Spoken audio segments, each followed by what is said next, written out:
We've turned responsibility and accountability into dirty words in this society today, and we got to get away from that. Welcome to the Rabasha Family Podcast. We have an amazing and special guest. We have Oakland McCulloch.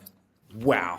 Having you on our podcast was fascinating for me. Being able to see the vision that you've had, the leadership, retired lieutenant colonel, and the author of your 2021 release, Your Leadership Legacy, and becoming the leader you were meant to be. To see you as an internationally recognized speaker, giving talks on leadership and success. And we live in a day and age where, people need leaders now more than ever, or, we're in that phase at the moment where people are losing sight of their employees after COVID happening, being able to have that community and team, because you can't build anything without a great team. And that all starts from the top. And so both of your books, which you have another book as well now, and based on over 40 years of leadership in the US Army, and quite powerful. So thank you for having me on the show. It's an amazing intro, and had to get into that. Yeah, I'm excited. From the first time we connected on a Zoom meeting, I knew this was going to be an awesome experience. Thanks. So, Oakland, let's take it back. Take it back. Can you tell us a little bit about who you are? I know I just gave an amazing introduction, but you started as a child. So, yeah, can you take us back to where it all started for you? Yeah, so I grew up in a small little farm town in northern Illinois, and a family of six. My mom and dad, three brothers, and me, four kids, and really it started there. I was the oldest of the four kids. And lots of times, once my mom and dad both were working, lots of times I was kind of put in charge of my siblings. And so, leadership started there. But I grew up in that small little farm town, worked on farms all my life until I went into the Army, played baseball, basketball, football in high school, and then went off to college. And had some leadership positions in college, and then I got commissioned into the Army and spent 23 years there. Retired from the Army and ran a food bank for a couple years, and then did some recruiting as a Department of the Army civilian, and now I'm out talking about leadership and success as often as I can. It really is my passion. Awesome. And so where were you born? I was born in Tennessee, but I grew up in northern Illinois. Northern Illinois. And so you said you said it was like a farm? So it was a town of 1,200 people, but it was surrounded by farmland. If you know anything about northern Illinois, it's corn capital of the world. I mean, acres and acres and acres of corn and cattle and stuff like that. So I started working on a farm when I was 12 years old. Baling hay for $1 an hour, and eventually, in the summer times, in between, in the summertime as I was growing up, eventually I became one of the oldest and one of the more experienced people working on the farm, and so the farmer put me in charge of all of the other workers, and so that was probably really my first leadership experience, probably starting about the time I was a sophomore, junior in high school. And what did mom and dad do? So my father was a factory worker for most of his life, and eventually bought a bar. So just to tell you what the habits of this town of 1,200 people was, there were 1,200 people, there were 3 bars in the town. So drinking was certainly one of those things that everybody did a lot of, and that's how they relaxed and all that. Nothing wrong with that. But my mother also worked in a factory for many years, and then got into working in the banking industry. But my father never finished the 8th grade, and my mother never finished the 10th grade. So, but my father made it very clear to me. As a little boy, I remember him telling me, he said, "Son, you are going to go to college." He said, "I'm not paying for it, but you're going to college, so figure that one out." And he was honest. He didn't pay for it. But he was adamant that I was going to be better than him. and he instilled that into me, that you can be anything you want in this country. And I think that's part of the reason I became an officer in the Army, is because I looked back on my life and I thought, coming from where I came from to getting where I was, nowhere else in the world does that happen, or very few places in the world does that happen. That you can come from there and be anything you want in the world. And I always told myself, I do these things that I'm doing so that my kids or somebody else's kids will have the same opportunities that I had growing up. And wow, and now, so you're in this small town, 12 years old, you're working on the farm. How many siblings did you say you had again? I had three brothers, Three brothers. Older, younger? all younger. I was the oldest. Okay, wow. Okay, so older brother. Um, Oldest in the family. Okay, you were 12 years old working in the farm. That experience, like you said, and the years that you did, and you were the one who started to lead, what did you learn about leadership just there? What did you see? I mean, you're 12 years old, so what was through Oakland's eyes, and maybe even certain things from your father, but yeah, let's say from those ages, what certain things did you maybe pick up on the farm, pick up at home, that maybe years later you reflect back on, that taught you a little bit about leadership, and what worked well and what didn't work so well? Yeah, so I think one of the things I learned is self-discipline. People shouldn't have to come check on you, make sure you're doing the right thing. You do the right thing because it's the right thing to do, not because somebody's watching or somebody's going to check up. As a leader, they are watching and they are going to check up, but that's not why you do the right thing. So yeah, this is what we do. We sit down with entrepreneurs from all around the world and have conversations, questions. And so if you want to have an opportunity to come and be in the hot seat, come and learn and talk and explore ways how you can help and provide value to other people, welcome, and we're going to have a chat. The people above you don't have time to check to make sure that you as a leader are doing the things you're supposed to do. That's on you to do those things. So I learned that. And I learned about taking care of people. Working out on a farm in the middle of the summer in Northern Illinois, it's 95, 100 degree, 50, 60% humidity. It was hot. And every once in a while I had to remind the farmer, hey, we need a break. Especially the younger, I remember when I was 12 and I started, I needed a break much more than the guy who was leading our crew, who was 18 years old. So I learned the importance of taking care of people and making sure people had what they needed, and I wasn't overworking them. And then, certainly there's things always that go wrong and that you got to work through. And, there was times when I asked people to do things that they didn't want to do, and I had to work through that. That's been throughout my career, and I think that's any leader. People look at successful leaders and they think that the path was like this. No, the path goes up and down, and you just got to work through those difficult times. And then what age did you now go off into the military? Yeah, so I graduated from high school at 18, and I graduated on the 6th of June. And then on the 29th of June, I reported to West Point. So that was really my introduction into the military. I did not graduate from the United States Military Academy at West Point, but I went there for 2 years.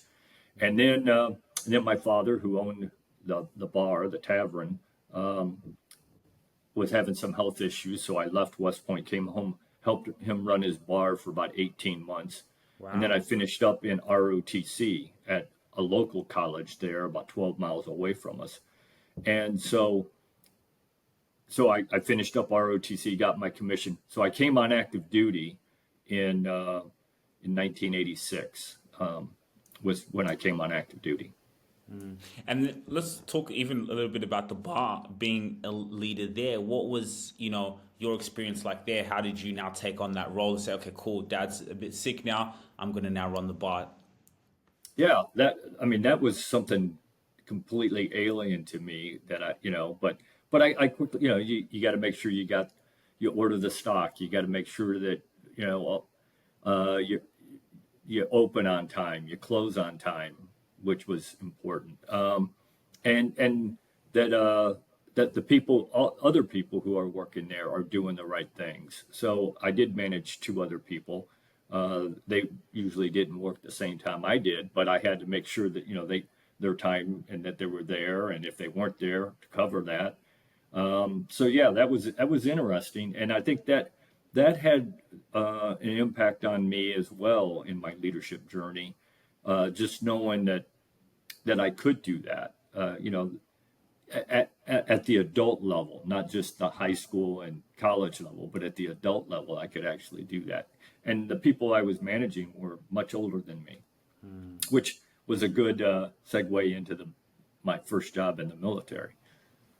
So, and let's now talk about that. What was your first job in the military? Because I do want to get to that, how, leading people who are older than you, right?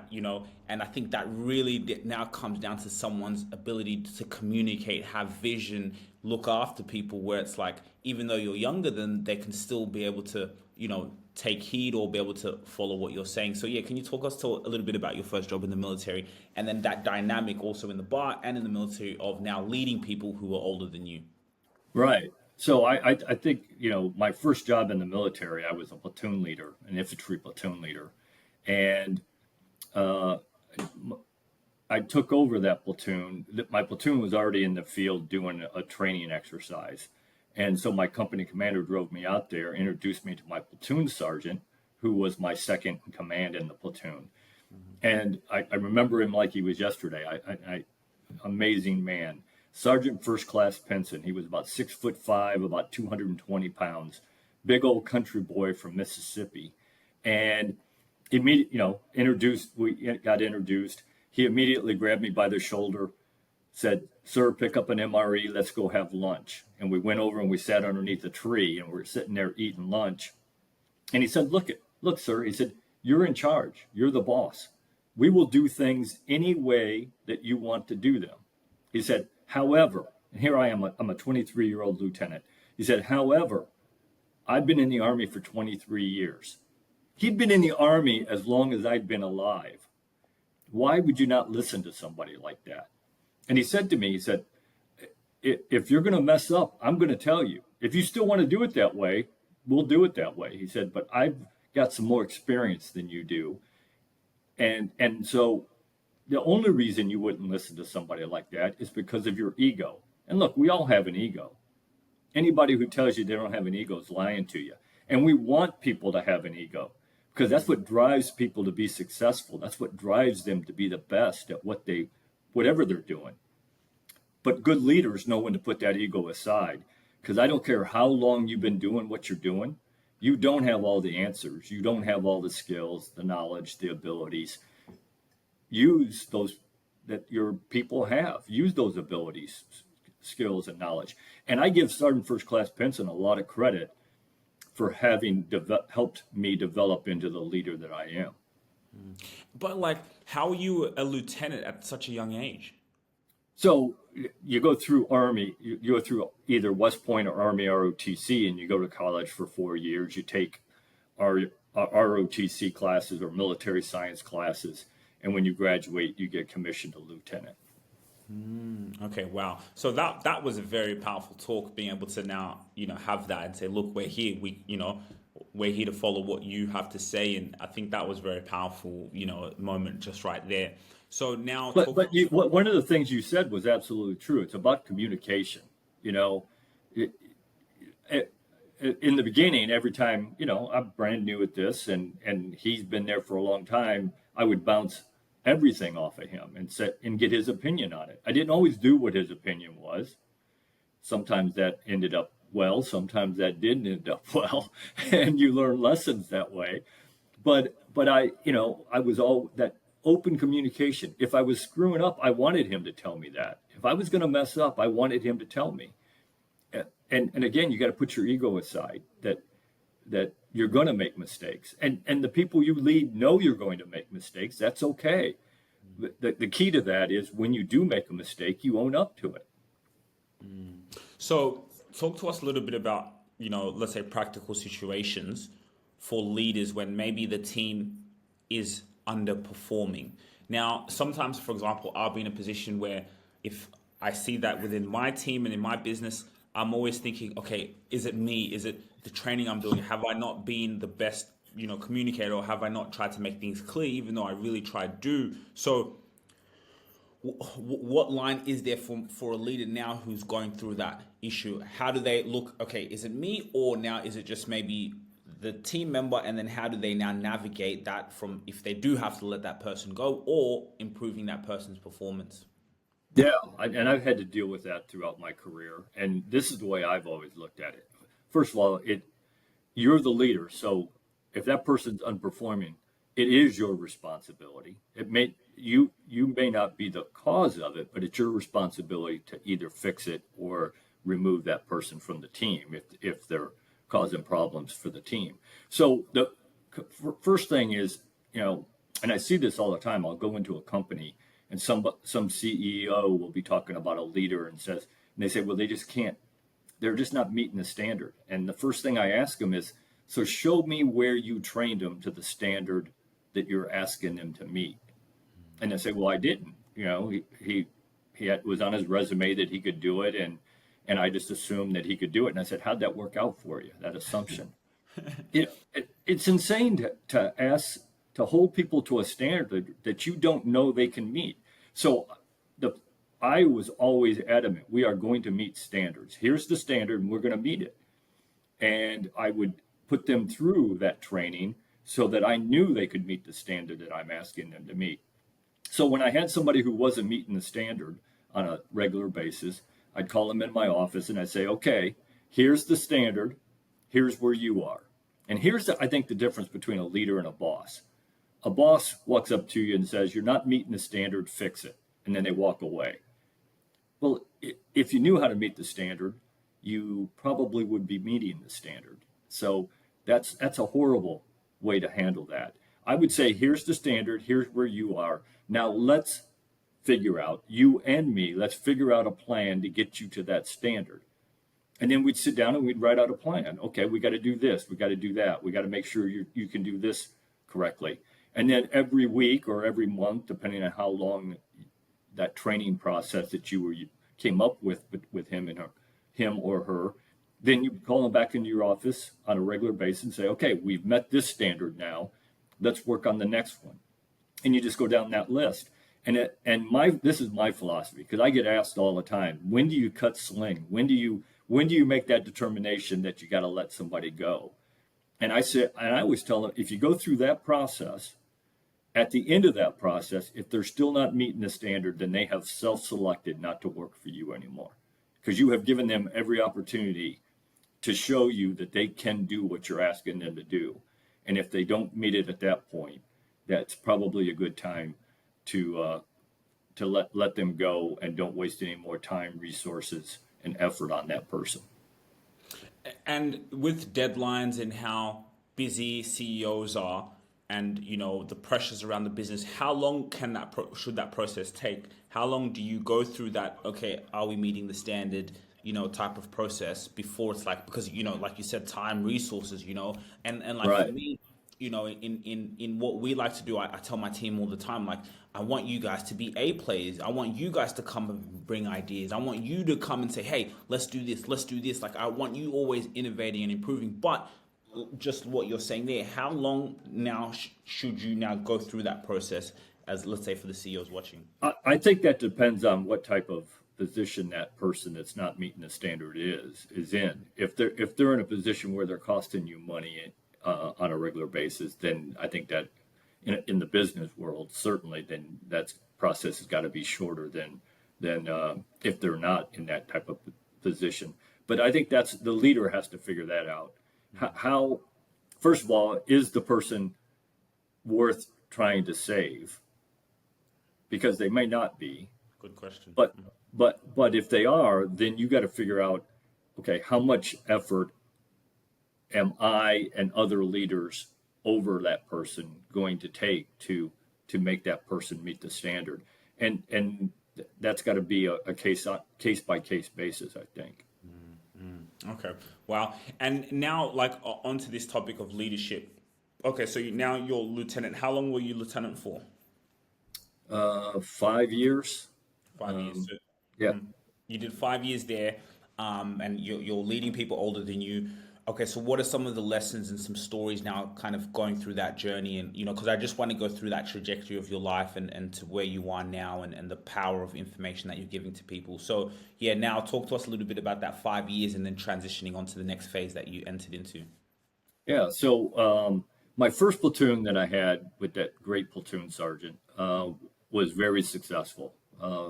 We were at the top of all the platoons in the brigade, probably the division, in all the standards that they measured us by. But there was another platoon in our company that was not meeting the standard. It was not performing very well. And my company commander one day was griping and complaining about that platoon. And I said, sir, there's nothing wrong with that platoon. I said, there's something wrong with the leadership in that platoon. I said, I promise you, if you put me in charge of that platoon tomorrow, I will fix that platoon. And be careful what you ask for, because he said, done. And so I had to take over this platoon that was not performing well. And so I had to come up with a way to fix it. And so I went through the same process. I said, okay, here's the standard. I'd pick a thing that we had to do, and I say, here's the standard. That this is what we're going to meet today, because I wanted to make sure they could do the things that they should be able to do. So I said, here's the standard, and today this is what we're going to meet. And if we meet that at 3:00 this afternoon, then we're done. If we don't meet that standard 10:00 tonight, we're here till 10:00 tonight. We are going to meet this standard. And I did that for all the things that I knew that we had to be able to do. And then once I did that, then when I came up with training plans and missions that I wanted to put them through, I started with very simple ones, made sure they could do that, build their confidence. Okay, we did great on that. So let's step it up. Let's do a little bit harder thing and a little bit harder thing. And by the time I left that platoon, I think it was 8 months later, and moved on to my next platoon, they were doing fine. They were doing just as good as any other platoon in the brigade. Wow, so you really had the kind of foresight and vision to be able to, okay, this is what needs to happen, this is how we fix it, and then let's get there. Yeah, Well, but you start simple. I tell people that all the time. When you're trying to fix something so that you can build that momentum, build that confidence, start simple. Because if the first thing you give them they can't do, then you've destroyed their confidence. And now you got to start all over again.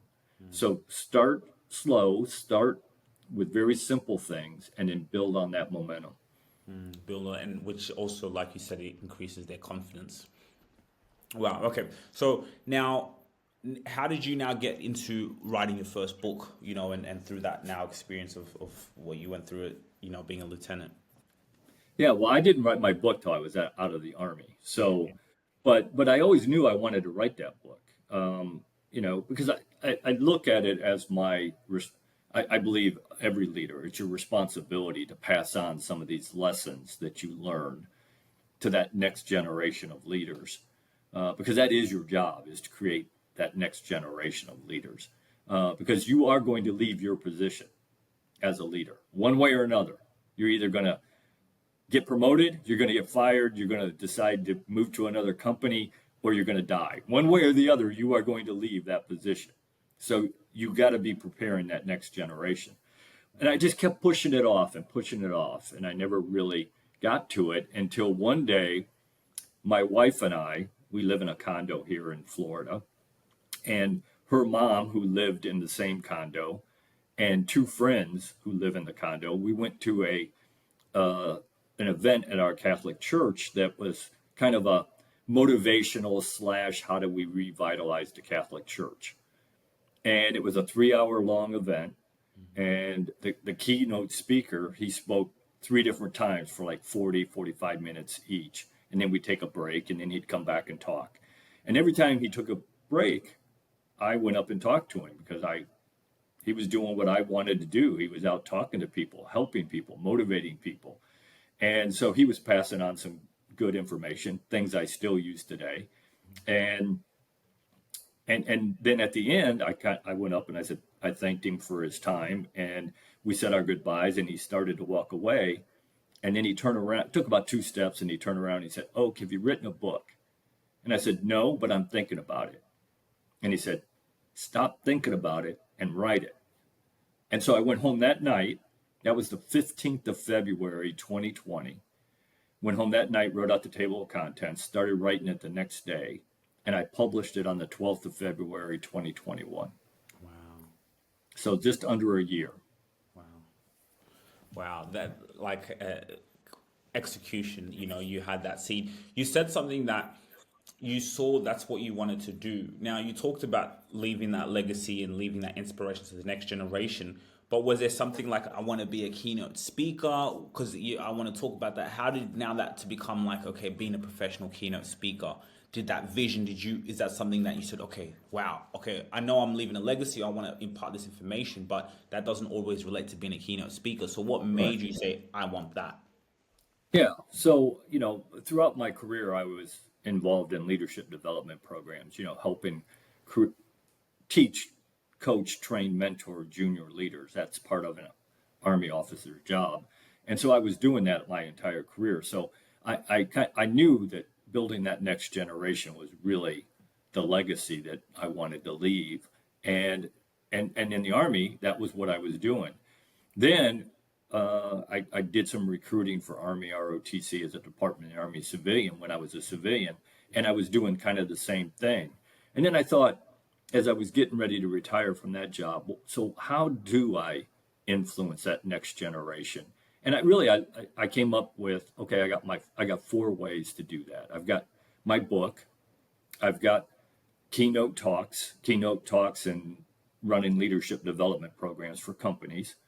I've got my social media where I can write articles, blogs, write comments on other people's articles about leadership, kind of get my view out there.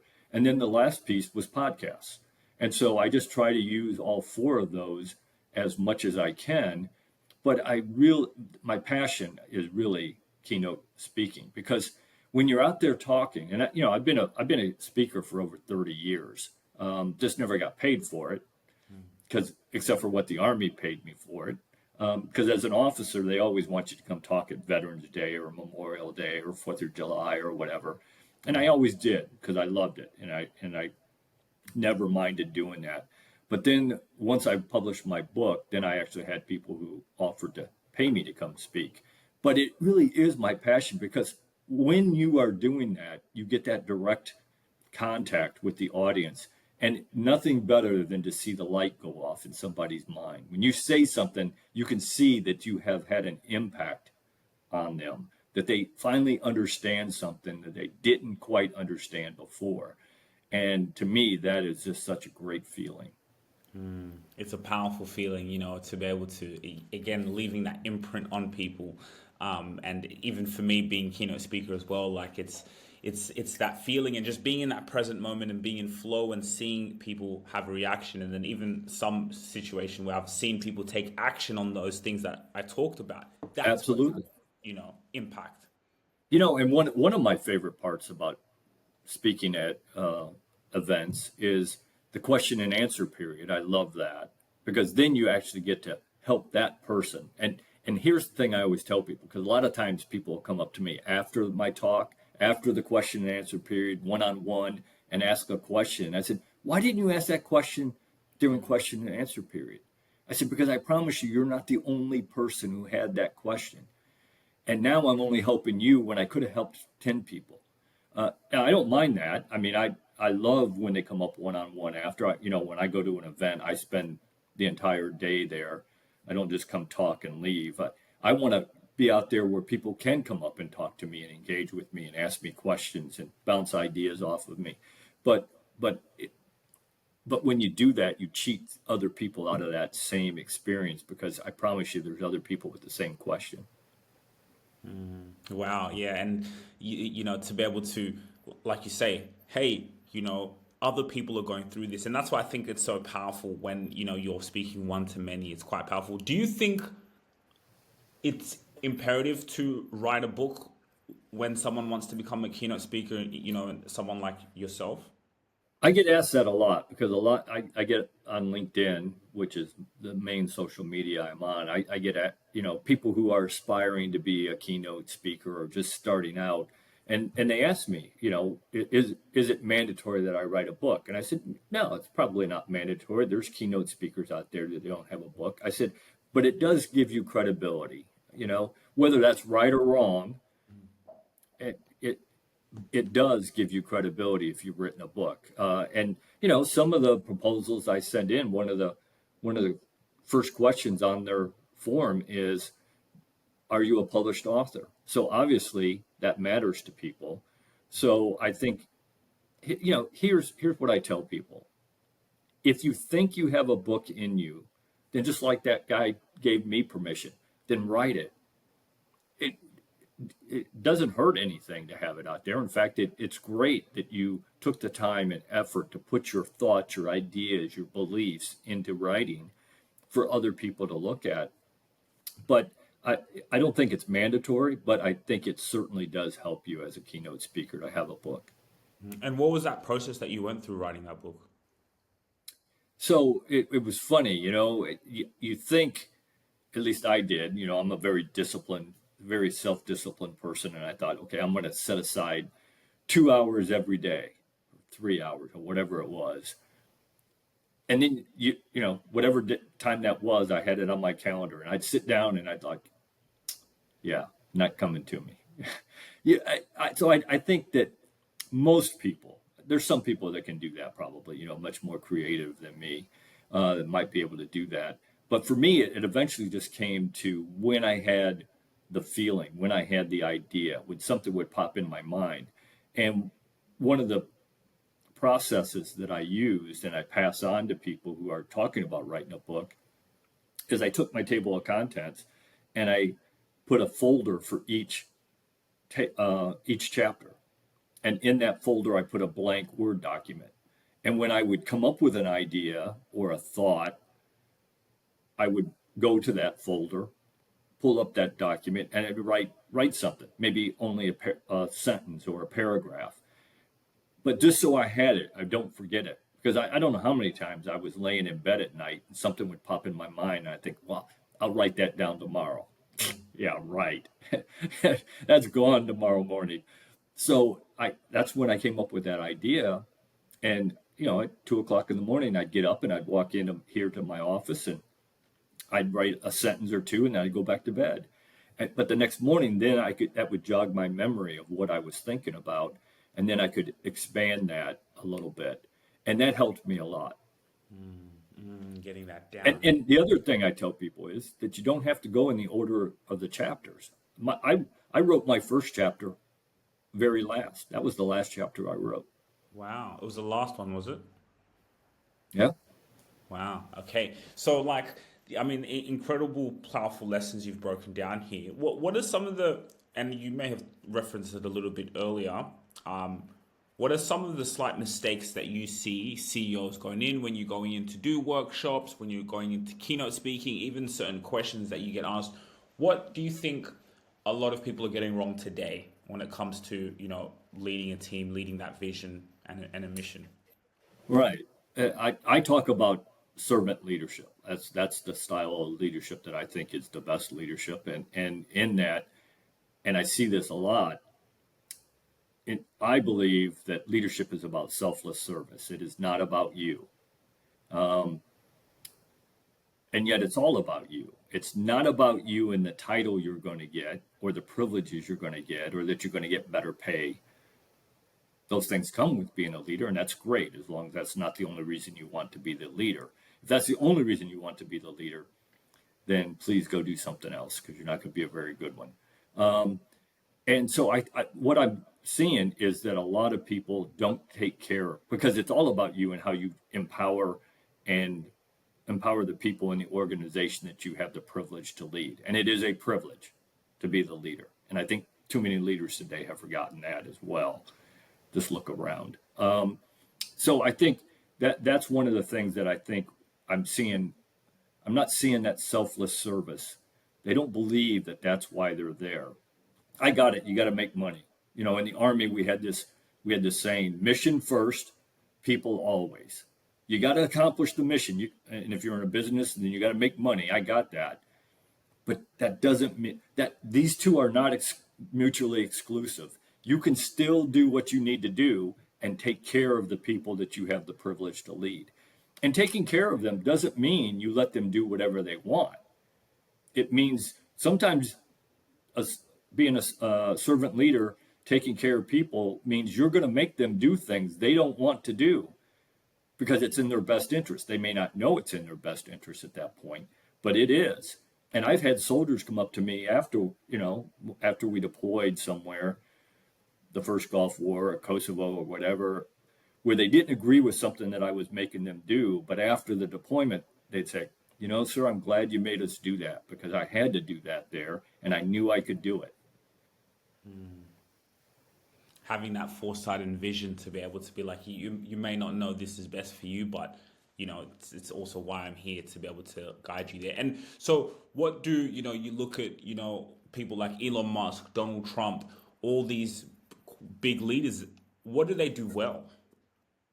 I think that's a great question. I think number one, they know how to delegate. You cannot do everything yourself. Leaders who try to do everything themselves either fail or burn themselves out. You can't do everything yourself. So you got to figure out only the things that you as the leader have to do, and you delegate everything else. So I think they do that. I think they also, good leaders, in my opinion, around the world that I've seen in every profession, take ownership of that organization. They realize that they can give out authority, and you should, because that's where creativity happens. You got to give the authority to make something happen. If you give somebody a project, then you got to give them the authority to make it happen.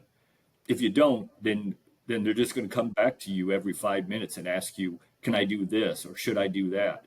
Give them the authority to make decisions, to do things in your name. You can delegate authority. You cannot delegate responsibility as a leader.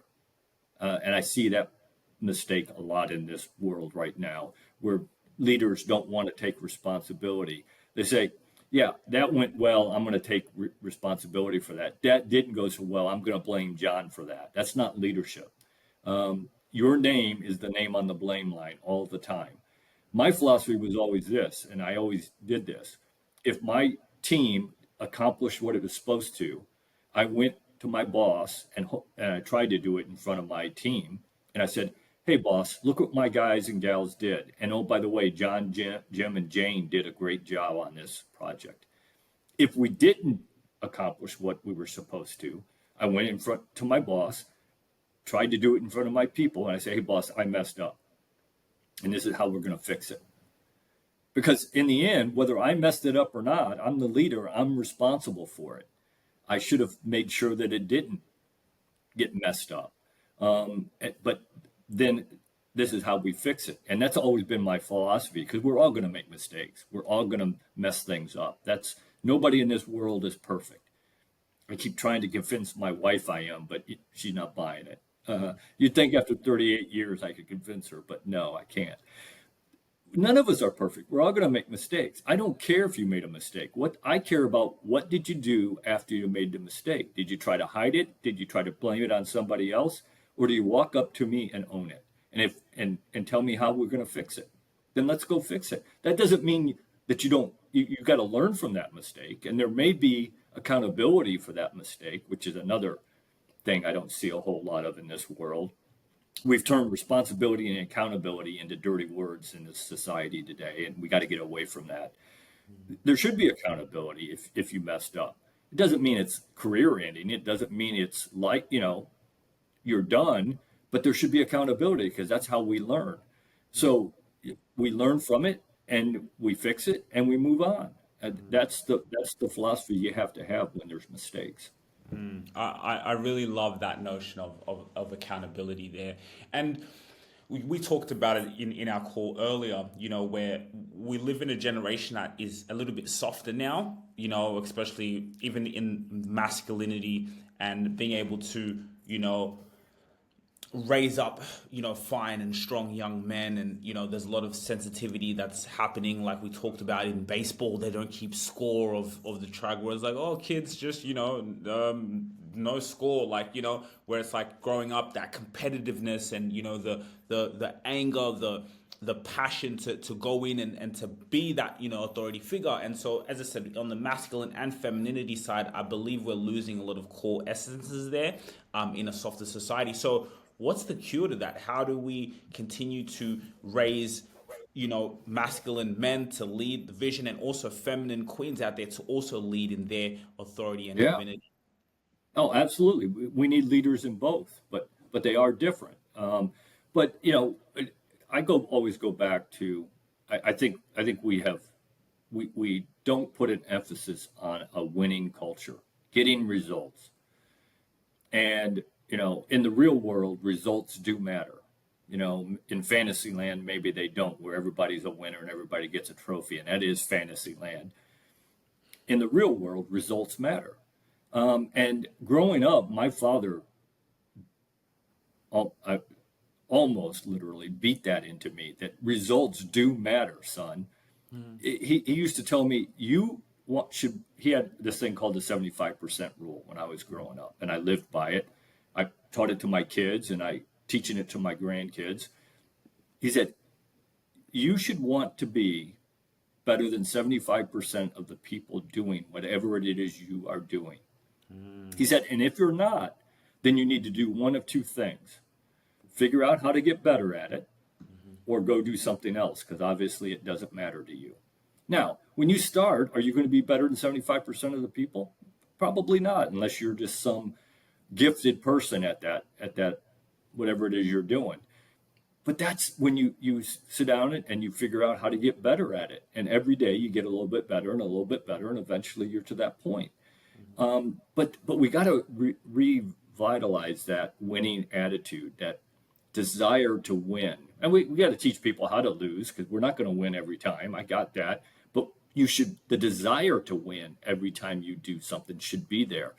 And I am about as competitive as there is. I mean, I don't care if I'm playing old maid with my 11-year-old granddaughter. I want to win. I want to win everything I do. And I think that attitude, we got to revitalize that attitude, revigorize that attitude in our youth. And I think that's part of the problem in this world today, is that there's no incentive. If I get a trophy, no matter what's the incentive to be the best? I think we got to get back to that. Yeah, very, very powerful stuff, and it's so true. Real quick, a quick question I wanted to ask you, like for the CEOs and the business leaders here, can you talk to us a little bit, even a client relationship? When you're serving a client, you have people who are paying you, and you're there. What about when things maybe are not going so well, right? How's leadership also leading the clients, leading the people who pay you, right? Sometimes maybe, they're paying me, so it's like, but like, how do you also lead your clients? Yeah, I think that part of that goes into the trust piece. If they trust you, then they're willing to listen to you, even if they're the ones paying you. Then there has to be that trust piece of it, and especially in leadership. Without trust, the leader-led relationship cannot happen. It just doesn't. Somebody may do something because you tell them to do it, because you're the boss and you could fire them, but they're not following you. They're just doing what they have to do to keep their job. And I think that's the difference between a leader and a boss. But I think the trust piece, when I talk about trust, I talk about 360-degree trust. And I think that comes into what we're talking about here. Because I think everybody would agree that the first piece of trust is that the people you are leading have to trust you as the leader. And if that one's not there, we can all just go home, because it doesn't matter. Nothing else really matters at that point. But just as important, the leader has to trust the people that they're leading, that they're going to live within the culture. They're going to make good decisions. They're going to give me 100%. They're going to try to do the right thing. They're going to try to accomplish whatever it is I've asked them to do.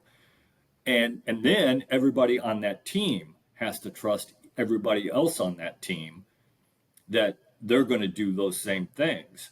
That when we're as a group, we're trying to accomplish something, that John's going to pull his weight and do the things that he needs to do that.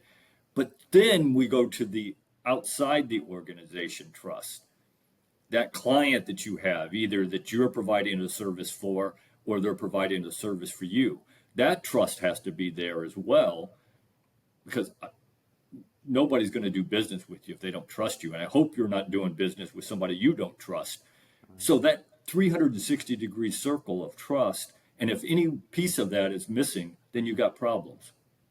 And so how do you build that trust? Because I think it's so powerful what you're saying, because even if, let's say, a project is not going so well, you're taking a bit longer to do it. They could not even, but when you have that trust there, like you said, they're willing to, like, okay, we know maybe it hasn't been quicker as usual, or the service hasn't maybe been the best this month, but because we trust this person, even that lifetime value is, and this is what you're saying here is so valuable. This is why people book you as a speaker, because that is very, very important. It increases your lifetime value of a customer, which it keeps your business longer if you now get people to trust you. So now the question is, how do you, of course, for them to pay you and to get into business, there has to be some sort of trust there. But how do you now work on that trust? How does one build on that trust? As a CEO, you're getting busier, right? You're taking on more clients and you have more projects that you got to go to. So sometimes that attention that you had maybe wasn't there from the start. So now how does one, as one's getting busier and elevating and leading, build that trust with the client? Yeah, I think first of all, it's about that personal relationship, one-on-one with you and the client. Because again, human nature is we don't trust people we don't know, and that's probably a good thing. But you got to build that relationship with people, so that they know who you are and what you stand for and what you believe in, and that all goes back to your values. And I think that you have to display what it is you believe in, and you got to stick to those. The first time that you stray from your values, that usually ends up very poorly for you. And the more you do it, the more poorly it's going to end up. So I think you got to build that relationship. Then you got to be very transparent with them. Again, if you made a mistake, admit it. Tell them you made a mistake. Have that open communication where, honest communication. Communication without honesty doesn't mean anything. I can sit here and tell you, you're going to be this superstar. But if you're not going to be, then why am I doing, that erodes some of that trust, because you don't ever get to that point. So open, honest communication, admit when you made a mistake. And also be honest with them. If they're going to make, like Sergeant First Class Benson was with me, and tell them when they're about to make a mistake. In the end, it's their choice. They can either take your advice or not. But the more times you give them advice and it works, the more they're going to trust you. The more time you give them advice and they don't take it and it doesn't work, they're going to trust you more. Going back to Sergeant First Class Benson, for the first few months, I bounced everything off of him. And then one day I thought, okay, I got this. I'm going to make this decision on my own. And I decided I was going to do something. And I walked into his office and I said, "Hey, Sergeant Benson, this is what I'm going to do." And he looked at me and he said, "Really?" And I thought, well, maybe not. Because he was honest with me. And I'll tell you, that's the key to trust, is transparent, honest communication. Transparent, honest communication. I love this so much. Just before we get out of here, I'm obviously very curious, so I'll keep asking you questions. You talked about 38 years of marriage. Now, everything you've been saying also now goes into the relationship. Now, how does one, I'm also in a phase where I'm, looking to get married next year. So I have my fiance. What's advice you would give to me to, have an amazing relationship? Yeah, I get this a lot too, especially when I was working with 18, 19, 20-year-old young men and women in Army ROTC. They were getting ready to get married, and they'd always come in and ask me, my advice. And I always told them a couple things. I said, number one, always be careful what you say. how you say what you say. You, you got to be honest, but there is a way to do it where you're not going to hurt somebody's feeling, because if it or make them feel bad about what it is they're about to do. You got to be honest with them, but be careful what you say, because once you say it, it cannot be unsaid. That they will remember that for the rest of their life. So Or just be. sorry, just like a quick example, maybe, your lady might say, "Hey, do I look good in this dress?" Or, and then, what, Yeah. no, but do you, what, Well, what I would say is it looks okay. You've got better looking dresses than that. You look better in other dresses, or maybe green isn't your best color, something like that. But be honest. If you don't think it looks good on her, you got to be honest. But you can do it in a way that, no, that makes you look fat. You're done. End of story. Yeah, I mean, you just got to be smart about how you communicate. And then the other piece is, look, leadership starts at home. But that just because you're the man in the thing doesn't mean you're the leader all the time. You know, again, if you're trying to do everything yourself, you're going to fail. I promise you.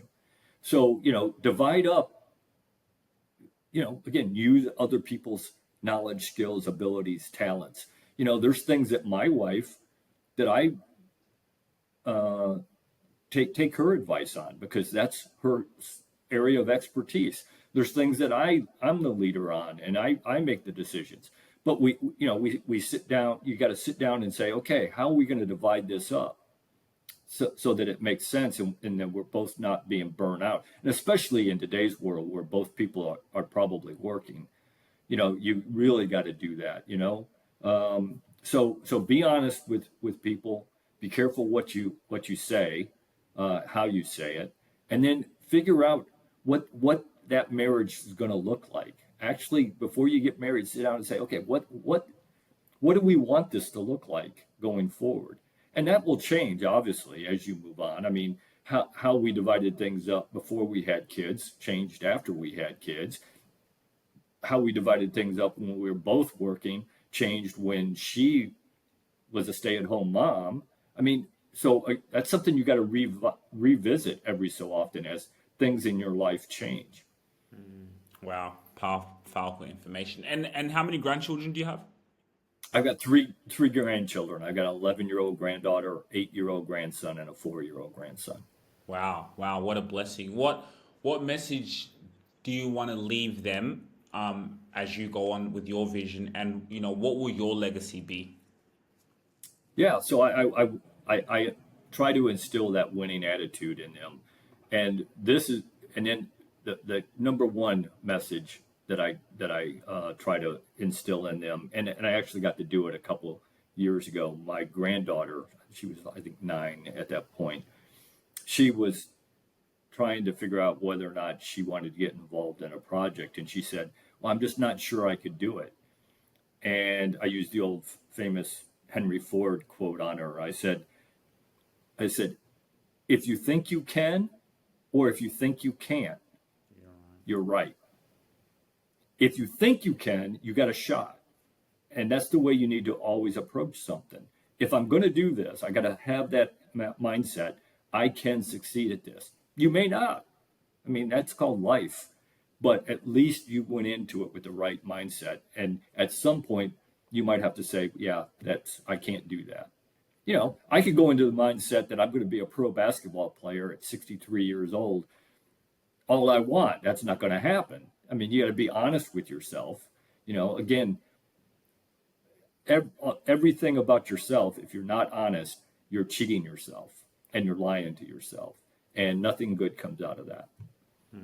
Powerful. So just before we get out of here, what's next for you? And obviously being an international keynote speaker, also us having a speaker agency, I think this was a great way, for us to also get your story out to more people, for the event managers and people who are looking for this type of conversation. The reason why I love this conversation, because it's relatable, getting your story and just having a conversation, right? It starts from everything. And for the people here who want to book you as a speaker, that is available.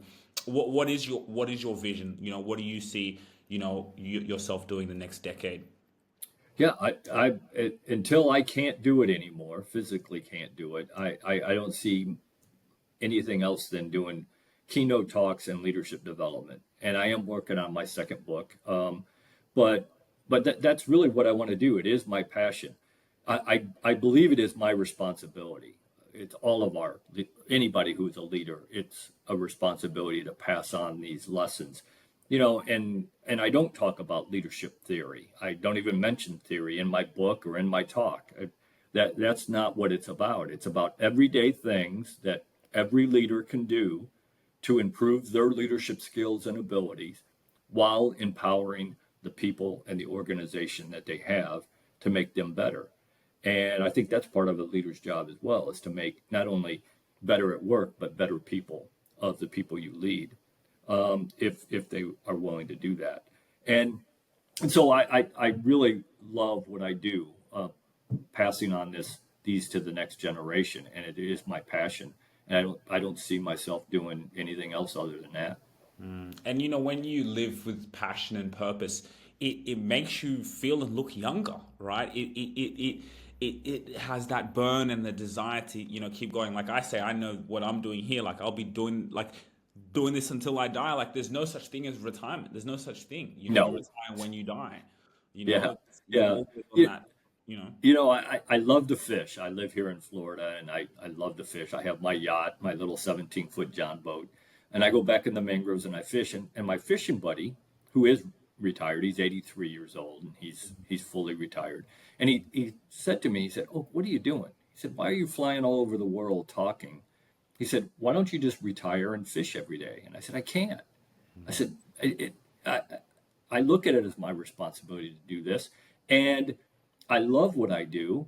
And if I ever retire completely, I'm not sure that I would live very much longer. I mean, that's just not me. I've got to be doing something.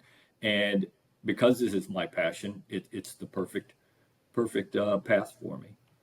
It's so true, and I really love that. It gave me goosebumps. Really, it's so true. Like it's just in me, and yeah, I love it. I love it. Thank you, Oakland, so much for your time. I knew it would be an amazing conversation, but to have it, and again, when I come out to America, I'll hopefully even come and do another one in person and see you I also. would love that. Yeah, absolutely. I think that'd be maybe we'll do it on the yacht. We do it on the boat, right? There you Podcast. go. Yeah. Fishing war, a live fishing one talking about leadership. I don't think anyone's come up with that idea. Ooh, Yeah. that's actually a good idea. We can do leadership lessons on while Get both my passions, leadership and fishing at the same time. and fishing. Okay, yeah, love it. Thank you so much, Oakland. And I will get the details for the book. We'll put it in the description so people can go in and purchase it straight away. And yeah, thank you so much for your time.